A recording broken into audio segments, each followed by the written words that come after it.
Pak, dari informasi yang kami terima dari Pak Supriyanto, Bapak Supriyanto sempat menyampaikan mendapat tawaran uang untuk membelot begitu. Benar itu, Pak?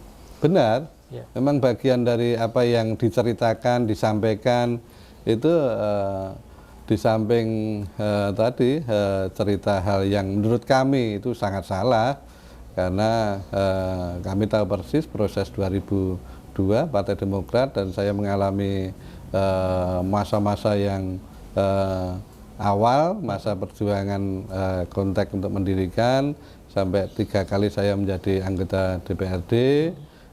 Kemudian 2019 ini masa berat, kemudian muncul masa HY, kemudian elektabilitas naik, harapan masyarakat terhadap Partai Demokrat dan Mas AHY ini cukup tinggi dan cenderung naik terus, sehingga apa yang diceritakan, apa yang ditawarkan, apalagi kami punya integritas yang kuat, ikatan emosional yang kuat, baik dengan Majelis Tinggi Partai Pak SBY maupun dengan Mas AHY, apalagi Partai Demokrat, sehingga hal-hal semacam itu mentah-mentah kami tolak, dan kami justru menegur yang bersangkutan untuk tidak melakukan hal-hal yang bersifat berkhianat ke partai.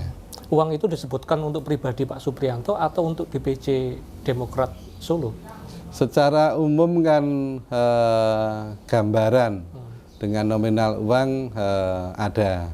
Kemudian per personal kaitan dengan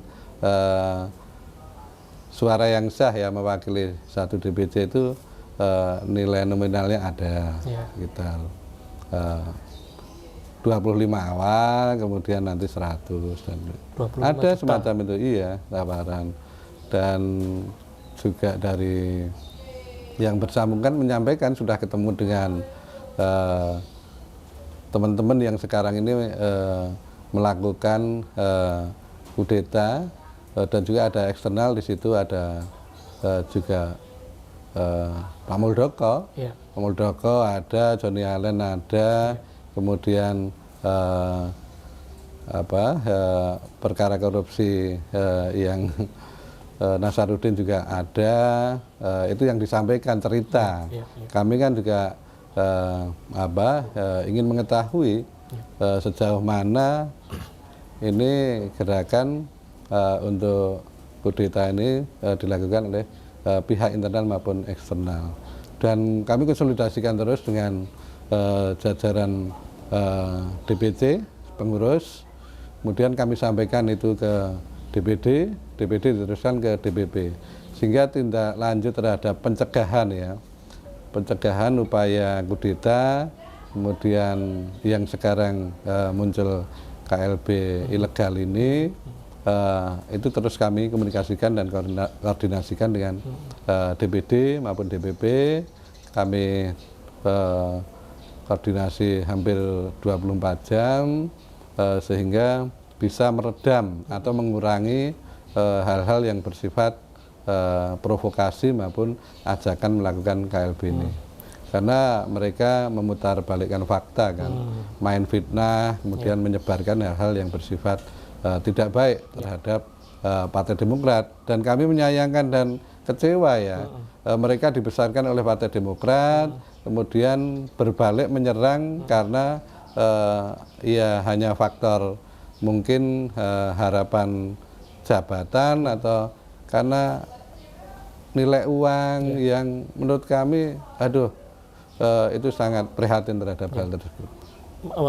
Saat mendengar mendapat tawaran tadi Pak ya, 25 juta di awal dan 100 juta di akhir per kepala. Iya, per individu pemegang, per pemegang suara DPC. Ya. Itu apa yang waktu pertama kali mendengar itu respon dari Pak Supri bagaimana? Mendengar hal yang bersifat isu awal terhadap pergerakan ini, kamu udah kok bisa terjadi, karena tidak ada hujan, tidak ada angin, tiba-tiba salah satu kader, bahkan saat itu masih menjabat ketua DPC saat itu ya, tak menyampaikan hal yang seharusnya tidak patut dilakukan, Sehingga kami sarankan, waktu itu kami menyampaikan untuk tidak meneruskan langkah-langkah yang ilegal. Karena kami sesama teman ya, supaya hal yang bersifat ilegal dan justru bertentangan dengan kebijakan Partai Demokrat itu tidak dilakukan. Kami menyampaikan hal demikian, menyadarkan. Terima kasih sudah nonton. Jangan lupa like, subscribe, dan share ya.